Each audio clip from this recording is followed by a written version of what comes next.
আসসালামু আলাইকুম সবাইকে। আজকে আমরা IELTS রাইটিং টাস্ক 1 এর গুরুত্বপূর্ণ একটা টপিক নিয়ে কথা বলব। সেটা হচ্ছে প্রসেস ডায়াগ্রাম। আজকের পর আপনারা কিভাবে কনফিডেন্টলি একটা ডায়াগ্রাম লিখতে হয় কোনো ধরনের টেমপ্লেটস বা কোনো মেমোরাইজড স্ট্রাকচার ছাড়াই সেটা জানবেন। এরপর ডায়াগ্রামের কিছু কমন মিস্টেকস সম্পর্কে জানতে পারবেন। সেই সাথে কিছু ভোক্যাব সম্পর্কে আমরা কথা বলব। তার আগে একটু বলে নিই প্রসেস ডায়াগ্রাম জিনিসটা আসলে কি। প্রসেস ডায়াগ্রাম হচ্ছে এমন একটা ছবি যেখানে কোনো কাজ কিভাবে হয় সেটা শুরু থেকে শেষ পর্যন্ত, অথবা কোনো জিনিস কিভাবে তৈরি করা হয় সেটা ধাপে ধাপে ছবির মাধ্যমে দেখানো হয়। আমরা একটু উদাহরণ দেখে নিই। যেমন এখানে একটা ডায়াগ্রাম যেটা বলা হচ্ছে কিভাবে কফি তৈরি করা হয়। কফি বিনস থেকে ফাইনালি অনেকগুলো ধাপের মাধ্যমে কিভাবে কফি আমাদের কাপ পর্যন্ত এসে পৌঁছায় সেটা এই বিষয়ে এই ডায়াগ্রামে কথা বলা হচ্ছে। আরেকটা ডায়াগ্রাম আমরা দেখি। এটাতে হচ্ছে লেদার গুডস কিভাবে তৈরি করা হয়, চামড়ার পণ্য কিভাবে তৈরি করা হয় সেটা দেখানো হচ্ছে।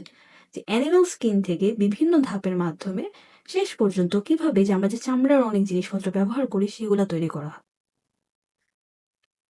তো একটা ডায়াগ্রামে আমরা দেখতে পাচ্ছি একটা প্রসেস বর্ণনা করা হয় এবং এর একটা স্টার্টিং পয়েন্ট থাকে এবং একটা এন্ডিং থাকে এবং কিছু অ্যারো দেওয়া থাকে। এই অ্যারোস গুলো হচ্ছে যাতে করে আমরা ডিরেকশনটা ফলো করতে পারি, কোন স্টেজের পর কোন স্টেজ হচ্ছে সেটা যেন আমরা ঠিকঠাক মতো ধরতে পারি, এই জন্যই হচ্ছে অ্যারোস গুলো দেওয়া থাকে। সো আমাদের কাজ হচ্ছে ডায়াগ্রামটা দেখার পর সেটা ভালোভাবে বুঝে নিজের মতো করে এক্সপ্লেন করা। সো এখন আমরা একটু কথা বলি ডায়াগ্রামের টাইপস নিয়ে।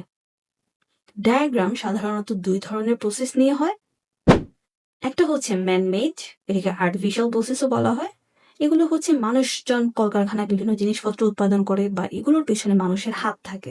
যেমন বিভিন্ন জিনিস কিভাবে রিসাইকেল করা হয়, দেন কার্বন প্রোডাকশন, এসবই হচ্ছে আর্টিফিশিয়াল অর ম্যানমেড প্রসেস। আরেকটা টাইপ হচ্ছে ন্যাচারাল, এখানে মানুষের কোনো নিয়ন্ত্রণ থাকে না। তো এই প্রসেসগুলো হচ্ছে অটোমেটিক চলতে থাকে।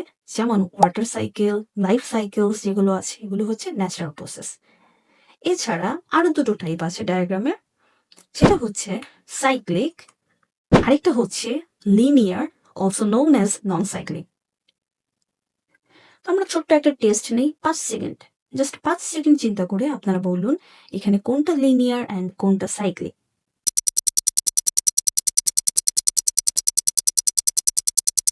এটাকে যারা সাইক্লিক বলেছেন এবং এটাকে যারা নন সাইক্লিক বা লিনিয়ার বলেছেন, কংগ্রাচুলেশনস, আপনারা দারুণভাবে ভুল উত্তর দিয়েছেন।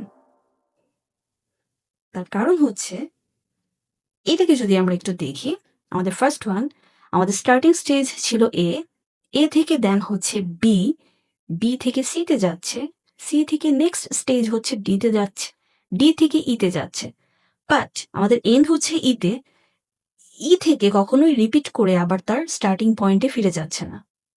সো এই কারণে ডিফারেন্ট স্টার্টিং অ্যান্ড এন্ডিং যে ডায়াগ্রামগুলো বা যে প্রসেসগুলোর থাকে সেগুলোকে আমরা বলি হচ্ছে নন সাইক্লিক বা লিনিয়ার। যদিও এটা দেখতে সাইকেলের চাকার মতো, কিন্তু এটা মোটেও সাইক্লিক না।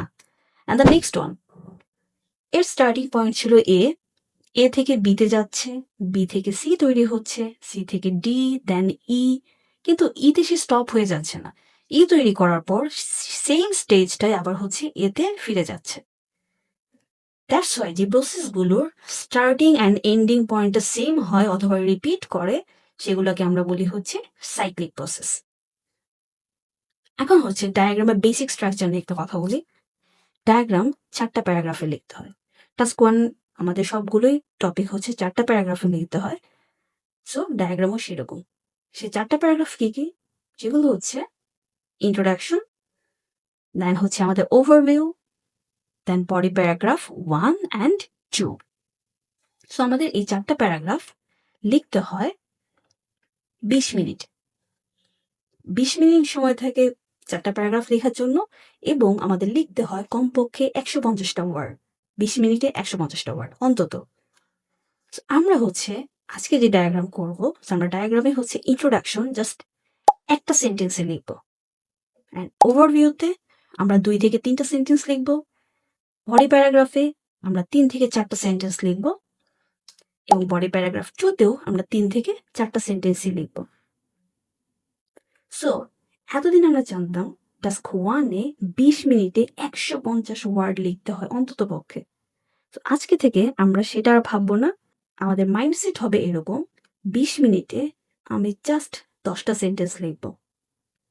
আচ্ছা 10টা না হোক 12টা। সো 20 মিনিট 10 থেকে 12টা সেন্টেন্স, এভাবেই আমি আমার ডায়াগ্রামটা শেষ করব। সো এইভাবে চিন্তা করলে আমাদের জন্য টাইম ম্যানেজমেন্ট অনেক সহজ হয়ে যাবে। এই আমাদের ডায়াগ্রামের বেসিক কথাবার্তা ছিল।